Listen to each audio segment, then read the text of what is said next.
WC 250 ரூபாய் வாங்க sir. என் பொண்ணு ஹாஸ்டல்ல சேர்த்துட்டு சாயந்தரமே ஊருக்கு போக போறேன். எனக்கு எதுக்கு காஸ்ட்லி லாட்ஜ்?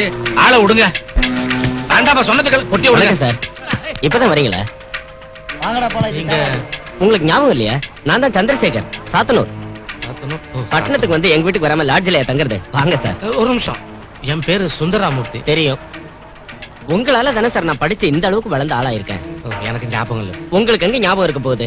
எத்தனையோ பேருக்கு நல்லது செஞ்சிருக்கீங்க. அதெல்லாம் எதுக்கு? வாங்க வீட்டுக்கு போய் பேசலாம். அம்மா, அடடே எவ்வளவு தங்கமான மனசியா உனக்கு. உன் முகம் கூட எனக்கு சரியா ஞாபகம் இல்ல. வீட்டு கூட்டு வந்து விருந்து வச்சு விழுந்து விழுந்து நான் செய்ய வேண்டிய கடமைங்க இது. உங்க பொண்ணு இனிமே எங்க வீட்லயே இருந்து IAS படிச்சு முடிக்கட்டும். டாடி, நான் இங்க இருக்க மாட்டேன். ஹாஸ்டல்ல தான் இருப்பேன். நீ இங்க இருக்கிறதுனால எங்களுக்கு ஒரு பிரச்சனையும் இல்ல. என்ன சொந்த அண்ணி மாதிரி நினைச்சுக்கமா. ஆமாம்மா, என் பொண்ணை இன்ஸ்டிடியூட்ல சேர்த்தாச்சு. கோவை எக்ஸ்பிரஸ்ல ஊருக்கு கிளம்புறேன். இந்த பொண்ணு படிப்புக்காக வீட்டை அடமான வச்சு 50,000 ரூபாய் கொண்டு வந்திருக்கேன். லோக்கல் கார்டியனா இருந்து இதை பேங்க்ல கட்டி என் மகளை ஜாக்கிரதையா பாத்து. நீங்க கவலைப்படாதீங்க, நான் எல்லாத்தையும் கவனிச்சுக்கிறேன்.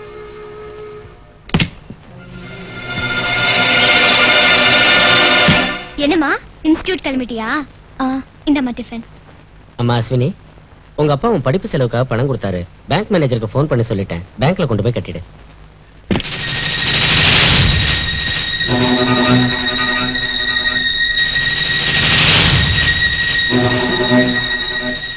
$50,000 இருக்கு.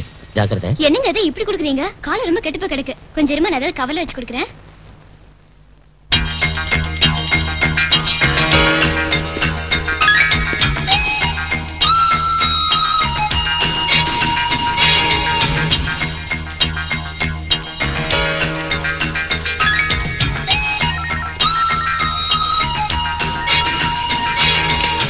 Excuse me madam, manager sir உங்களை கூப்பிடுறாரு. ஏம்மா, இந்த பணத்தை உனக்கு யார் கொடுத்தா? எனக்கு யாரும் கொடுக்கலங்க. இந்த பணம் என்னதுதான். நீ போலாமா?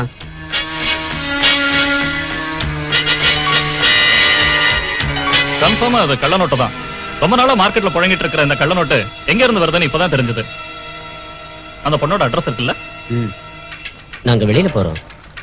சேதுபதினு என் ஃப்ரெண்ட் ஒருத்தன் வருவான். அவன் வந்தா இந்த பிரீஃப் கேஸ் அவங்க கிட்ட தந்துரு. வீட்டை ஜாக்கிரதையா பாத்துக்க. போலாம் வா. இந்த புது பொண்ணு மூலமா கொஞ்ச நாள் நம்ம பிசினஸ் நடத்தலாம்.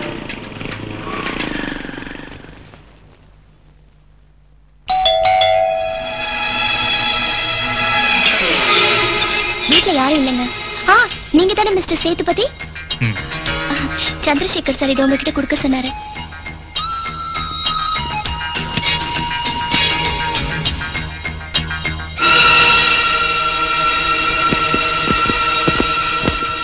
You are under arrest. எனக்கு அந்த கள்ள நோட்டுக்கு எந்த சம்பந்தமும் இல்ல. சார் ப்ளீஸ் சார், நான் ஏன் ஸ்டூடண்ட் சார், ப்ளீஸ் என்ன ஒண்ணு செஞ்சிடாதீங்க.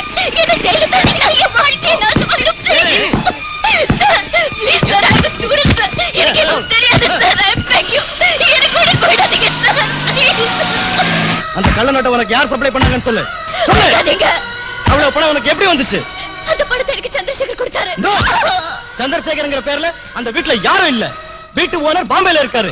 ஊட்டி கிடந்த வீட்டை திருட்டுத்தனமா ஆக்கிரமிச்சிருக்காரு.